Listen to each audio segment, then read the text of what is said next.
At my sister's birthday dinner, she tapped her glass and addressed the family joke teller, saying, "May she someday find a life." Everyone burst into laughter. I merely nodded, took a sip of my drink, and responded, "To the birthday girl who just lost her lease, her car payment, and next month's tuition." Then I set my fork down, stood up, and left the table. After that, the laughter stopped, but the phone calls came, 42 times in total. They humiliated me in front of everyone, even though I was the one supporting my sister Amanda, and as a result, relieving our parents' worries too. Their actions were not just slow torment, they were intentional, and they laughed as if it was the funniest joke they had heard all year. The setting was an upscale Italian restaurant Amanda had chosen, the kind of place where even the water came with a price tag.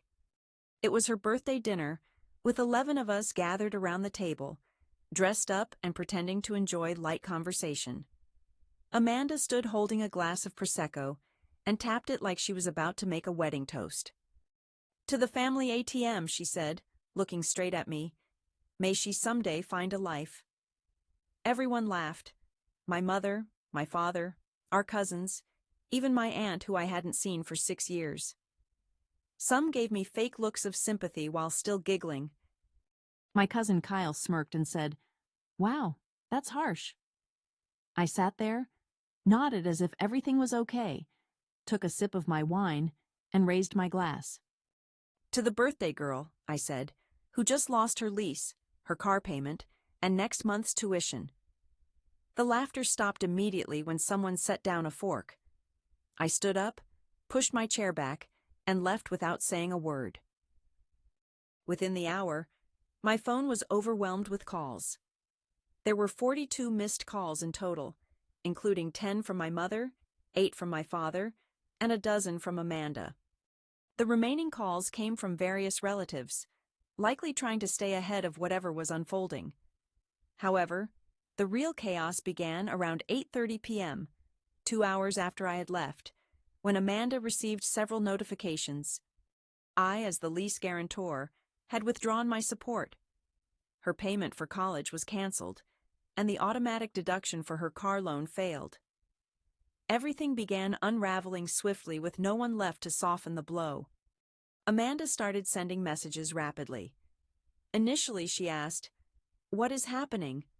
Then insisted, "This is not a joke," followed by, "Call me immediately," and finally a desperate plea, "Please." I chose to ignore all of her texts. At 11:03 p.m., just as I was settling into bed, I noticed headlights in my driveway.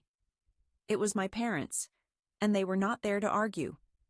The moment I opened the door, they dropped to their knees. My mother begged me silently, while my father said very little, but agreed with her completely. Amanda could not afford to lose the apartment. She needed the car, and continuing school was crucial. They could not grasp how I could do this to her. Did I not care? I let them inside and explained clearly the reasons behind my decision. I had been supporting Amanda for 4 years, paying rent, tuition, groceries, insurance, car repairs, and even covering the credit card debts she had forgotten about. She opened the door. Every time my parents spoke, they expressed gratitude not to me but to her for being so self-sufficient. They acted as if she was single-handedly managing everything. The truth was, she was living off my bank account. Now they raised their glasses to ridicule me, turning me into a joke. I told them I was finished, made it clear they had never bothered to ask how I was feeling. Maybe they preferred the version of me who paid for all the expenses and remained silent. But I was done playing that role. They couldn't understand. My mother insisted Amanda was still trying to figure things out. My father claimed I was overreacting. None of them said sorry. They lingered until nearly 1 in the morning, hoping I would change my mind. I did not. When they finally left, I felt no guilt, only liberation. By the next morning, I had muted every group chat. My phone vibrated relentlessly, as if it had developed anxiety. I stopped checking altogether. I already recognized the pattern. First angry messages, then desperate ones, followed by emotional manipulation, then silence. This was the endless cycle that always ended with me giving in. But this time, things would not conclude that way. Amanda did not reach out immediately. She believed she still had time, expected me to cool down, to feel guilty. She thought I would be the one to make the first move as I always had before. Yet 2 hours after I left that dinner, she must have seen her emails. That is when everything became clear. The lease termination notice had been sent out at 8 minutes past 8 in the evening. The automatic payment for the car had failed to process. Immediately afterward, I made sure the alerts reached her as well. Not just me this time. The university's online system showed her payment had been reversed, and glaring red warning signs were impossible to ignore. At 9:07 in the morning the following day, she shared a black screen on Instagram with white letters stating, "Betrayal always comes from those closest to you." About 20 minutes later, another post appeared. Imagine tearing apart your own family simply because you cannot handle a joke. By mid-morning, I began receiving screenshots from my cousin Erica. Amanda had sent her a message saying, "Do you think I am serious since everything just stopped suddenly? My lease vanished along with my tuition. She is ruining my life." Erica responded, "You might want to speak with her directly," and left it at that. Amanda remained mostly silent throughout the day. That was her strategy. She assumed quietness would unsettle me, make me anxious or filled with remorse. Maybe she counted on me reaching out. What she did not understand was I had reached a boundary I never knew existed. By 7:30 in the evening, the silence shattered. She called once, and I let it ring. Then she tried again, and called 5 more times consecutively. Soon came the messages. "You cannot do this. Please call me. Please, Emma. The apartment is lost. My car might get towed. I am not joking. You are seriously destroying everything." Then she switched to emotional manipulation. "I was joking. You know it was a joke. It wasn't so important. Just one comment during dinner. Are you really going to ruin my life over that?" Finally, the guilt started. Mom and Dad were unable to help. They assumed you were handling everything as usual. How could you simply abandon me like this? Yet I remained silent. Around 9:45 p.m., my mom began calling, followed by my dad, then my mom once more. A voicemail came next, but I did not even bother to listen to it. At 11:01 p.m., the car headlights appeared again. I had been anticipating their arrival. I opened the door before they could knock. My mother's face was soaked with tears. My father looked exhausted, as if he had not slept. They rushed inside quickly. My mom barely crossed the threshold before she began speaking. No greeting, no small talk, just desperate pleading. Amanda could not lose everything. She was already discussing dropping out. She had nowhere to turn, no money, and no idea how to survive independently. They had nothing left to give her. Then the guilt returned. They promised to take extra shifts if necessary. They could not understand how I could cut Amanda off like this. She was so young. People make mistakes. Didn't I care? That was the moment I broke. I did not shout or throw things. I simply sat them down and made them hear me out. I explained what it was like juggling 2 jobs while Amanda posted photos from vacations she never paid for. I described the feeling of receiving messages from her asking for money with smiley faces, as if placing a simple takeout order. How many times I had postponed my own needs just to keep her from falling behind. And how never once had they asked if I could manage it all. Not once did they ask if I was all right. They forced her to make fun of me like I was some kind of joke. And now, they expected me to show compassion. They sat there either truly listening or just pretending to. When I was done speaking, my mom simply said, "She is your sister." Then my dad chimed in, "You know she did not mean it. You are making a mountain out of a molehill." I got up and opened the door. Neither of them argued or stopped me, but the looks they gave me as they walked away, as if I had betrayed them, lingered in my mind long after they left. That night, I could not sleep, not because I was unsure, but because I finally understood something. They had never truly seen me as their daughter, only their fallback option. For an entire week, silence reigned. No calls, no messages, nothing from Amanda, not even one of those sly posts pretending she was doing great. The group chat remained quiet. Even my parents disappeared as if I had ceased to exist. Then, out of nowhere, on a Friday, my mom left me a voicemail. I did not listen to it. A few minutes later, she sent a text saying, "Hey sweetheart, we are having a small family get-together tonight. Just close ones. It's about you. Please come if you can after work. It is important." There were no guilt trips, no drama, or desperate pleadings, which is how I knew something was different this time. I almost ignored it, but curiosity got the best of me. And to be honest, a small part of me wanted to believe they might have finally realized things. Maybe they understood now. Perhaps this was their attempt at making amends. I arrived at the driveway around 6:30. The porch light was already glowing. The house appeared unchanged except for balloons tied to the mailbox.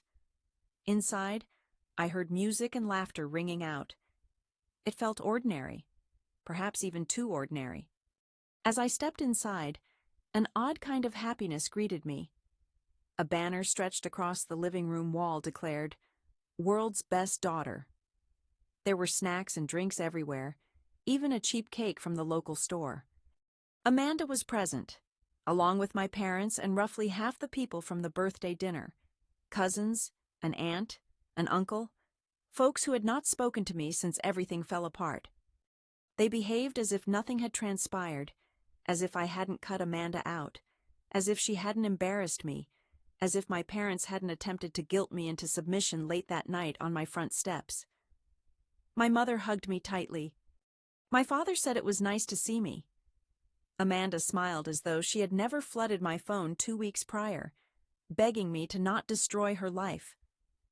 For a moment, I felt like I was in an alternate reality. They gave me a small silver box and told me it was a token of appreciation for all I had done, for years of support, for being the one who kept the family intact. Inside was a t-shirt that said, "Reliable, resourceful, real." It was a bit cheesy, yet made me grin. Also included was a framed family picture from 5 years ago, before Amanda began to unravel, and I became the family ATM. I am Omi. It was a kind of... The gesture felt intimate and sincere, as if they truly meant it. People asked me about my job and genuinely listened. They paid attention without interrupting or steering the topic toward Amanda. It was as though the focus had shifted, and at last, the attention was on me. For almost an hour, things felt all right. Then I posed a straightforward question. So what is the plan now? Amanda's rent is due soon, correct?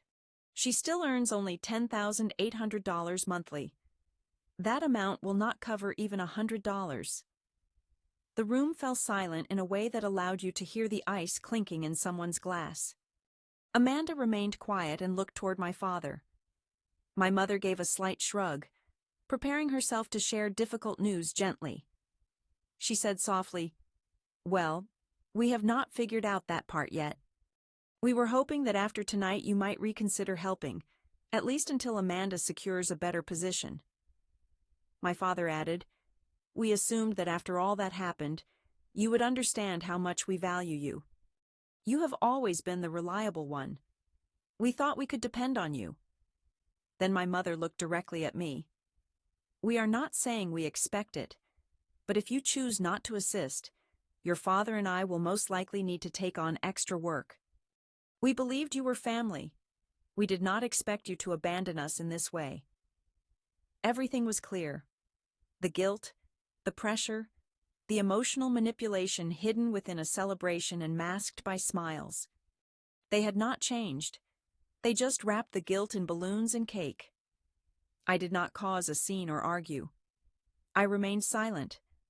I simply stood up and said, "Come see me when you genuinely need the money," and I walked away. I did not glance back. I did not accept the t-shirt. I did not even take the photo. 2 weeks passed before they returned to my place again. This time, however, they were not requesting anything. They were prepared to plead. It was a soft knock on my door around noon on a Saturday. My mom had sent a text just before they arrived. She wrote, "We need to talk. Please do not ignore this." When I opened the door, there was no anger or false act, only my parents standing there, both appearing exhausted. My dad held a manila folder in his hand, and my mom looked like she had not slept. Amanda was not with them. They stepped inside, sat down, and silently looked at me for several seconds, as if deciding on how to start. Then my dad took out a few papers from the folder and spread them across the coffee table. There were numbers, bills, and letters. One was from the landlord, an eviction notice. Another was from the car loan company, a default warning. The rest consisted of tuition emails and bank statements displaying Amanda's checking account with a negative balance, lasting for nearly 25 days. My mom spoke plainly. She said Amanda was drowning. If she missed the rent due next week, she would be evicted.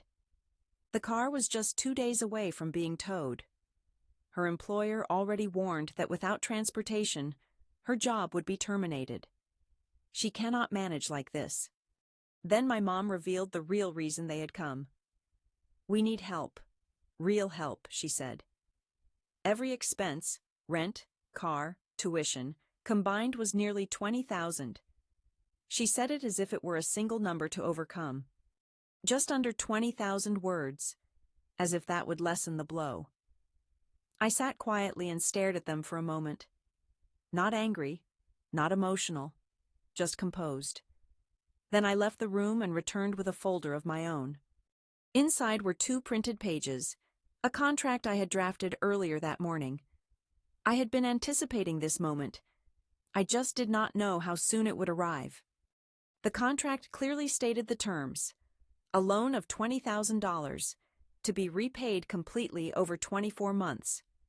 No interest, no penalties unless payments were missed. It was signed by Amanda and one of them. I placed it quietly on the table. My mother looked at it as if it was some kind of betrayal. "What is this?" she asked, already knowing. My father did not even pick up the papers at first.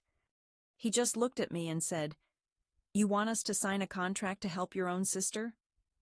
I answered calmly, "Yes." My voice was steady. There was no need to justify myself. I had managed everything before without rules. That was why they had returned, because they assumed nothing had changed. But I had changed, and now there were clear boundaries. My mother spoke first. "We are not strangers. We are your parents." "What has happened to you?"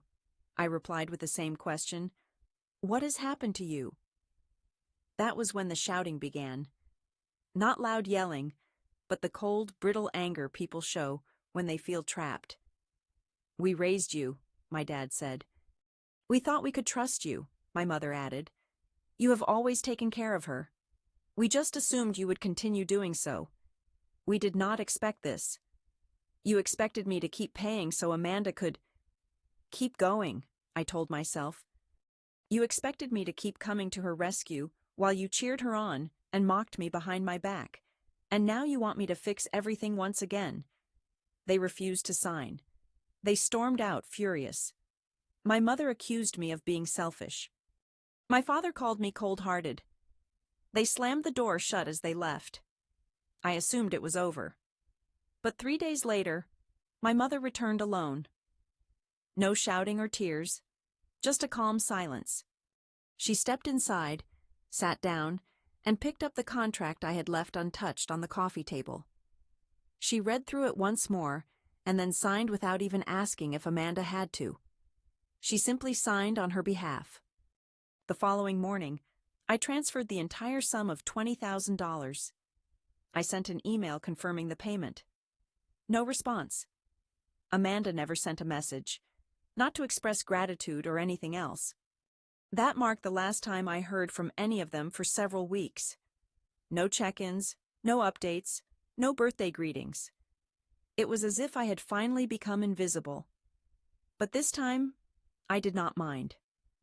Weeks slipped by. Silence remained. After sending the $20,000, I half hoped to receive at least a brief email confirming the money had arrived, or a one-word text from Amanda. Yet there was nothing but a purposeful, hollow quiet. No thank you. No promises to keep me informed. Absolutely nothing. I observed them vanish as if they were customers who had finished their purchase and walked away from the counter. Still, I knew the money was being used. I checked the payment portals and saw that her tuition was marked as paid. The alerts from the car lender stopped as well. Even the landlord sent an email confirming that her lease was settled. Life for Amanda did not collapse. Mine, however, felt erased, as if I was no longer part of the story. Instagram painted a different picture. She was posting again, sharing nights out, new outfits, and takeout meals from places that did not even show their prices online. One selfie stood out with the caption, "Real ones don't break, they rebuild." Just below, a friend wrote, "Yes, sis. Bounce back." Apparently, I was the one left bouncing, completely ignored without a single message. I hoped my parents might reach out, but they remained silent as well. No apologies, no updates, nothing about working on the repayments, just complete disappearance once the transfer went through, precisely as expected. For some time I tried convincing myself it did not matter, that appreciation was never the goal, and that this was about drawing a line on my own terms. But I cannot deny, it affected me deeply. I had lent them a lifeline and received only cold, practiced indifference in return. They did not cut ties outright. Instead, they simply froze me out. Then Amanda appeared unexpectedly with no warning, no message, only a knock on the door. I opened it to find her wearing a new jacket, perfectly manicured nails, and footwear I knew was more expensive than the rent of many. Her smile suggested we had never endured anything close to a civil war. She said casually, "I just need a little extra," as if it was nothing. I looked at her quietly, said nothing, then let out a soft, slow laugh, as if something inside me had finally broken in the clearest, quietest way possible. Without hesitation, I stepped back and closed the door in her face. Without uttering another word, 2 days later, I accessed my banking app and transferred $3,000 to my mother's account. No celebration, no conditions, simply a final payment labeled last gift with no expectation of repayment. I followed this with a brief message saying, "Do not ever ask me for anything again." An hour passed and my mother replied, "Thank you. That was kind. We will not trouble you again." There was no warmth, not a single emoji. It felt like a receipt, like someone closing a file. That was the moment it hit me fully. They no longer saw me, only the memory of someone useful. Since then, silence. No calls, no messages. Amanda never appeared again. My parents never reached out to reconnect. Instead, they began making small repayments on the $20,000 debt, just enough to keep the agreement intact. This was not gratitude. It was damage control. I regretted sending that $3,000 almost right away, not due to the sum itself, but because deep inside, a part of me clung to the hope that they might surprise me. That maybe by giving a little more, they would finally notice me, respect me, care about the sacrifices I had made for them. They never did. I believe that was the ultimate lesson. It has now been 6 months since that last wire transfer, the final gift meant to close the door completely. In a way, it has. My parents continue making monthly payments on the $20,000 loan like clockwork. Not a penny beyond what is required. Always punctual, always detached. The money arrives from a joint bank account.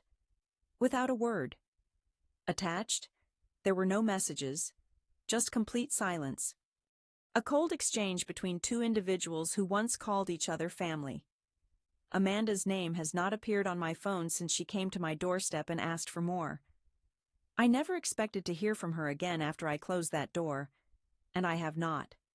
No texts, no emails, not even a distant, awkward apology. She did not block me, though. That would have meant facing a confrontation. This way was cleaner. I simply became invisible. She still shares posts regularly. Outfits, filtered selfies, passive-aggressive lines about independence and strength. I do not react. I do not even check unless something pops up on a mutual friend's feed. The carefully crafted life keeps going strong. All surface, no real depth. From what relatives have told me, she now works 2 part-time jobs, sharing rent with a roommate. She is barely getting by. Yet, it is hers. I can acknowledge that, even if it meant hitting rock bottom first. I stopped shielding her. My parents have gone completely silent since the agreement was signed and the money transferred. Not a single call or message on my birthday, no emotional appeals at Christmas. Nothing. It feels like someone erased my face from the family album and hid it away. They are repaying me because the contract demands it, not because they feel indebted. Erica and I still talk occasionally, though rarely. She is one of the few who did not take sides and lives her own life. Yet every so often, she reaches out. She unintentionally fills in the gaps when we talk. The last time we connected, she casually mentioned attending a small family gathering. My name came up briefly. She said my mom just shook her head and said, "We do not speak of her anymore," as if I had died, like it was a choice. I believe they preferred that story. The one where I turned away, the one where I changed, the one where it was all about money. This way, they never had to confess that their actions caused something irreparable, that they treated me like a resource and were shocked when I stopped fulfilling that role. This is the part I constantly return to. I did not leave because of money. I walked away because despite all the support, all the quiet sacrifices, all those times I rescued Amanda without being asked if I could manage it, they still managed to humiliate me. That toast at her birthday was more than a joke. It was a public demonstration that they viewed me as less than a human being. The $3,000, I do regret that. That was me trying one last time to play the role, attempting to believe that a small act of kindness might awaken some humanity in them.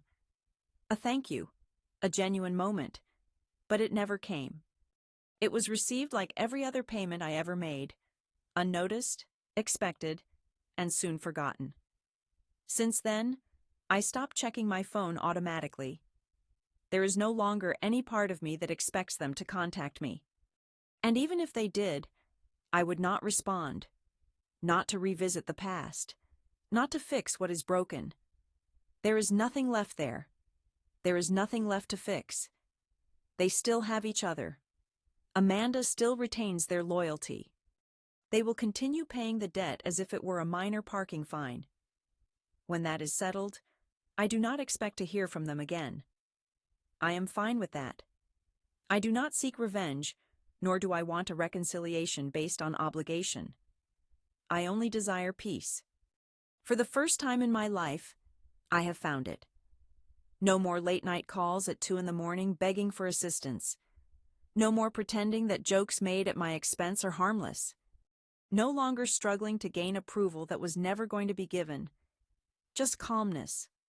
My own money, my own life, my own space, no roles to play, no false versions of myself to alter for anyone else's comfort.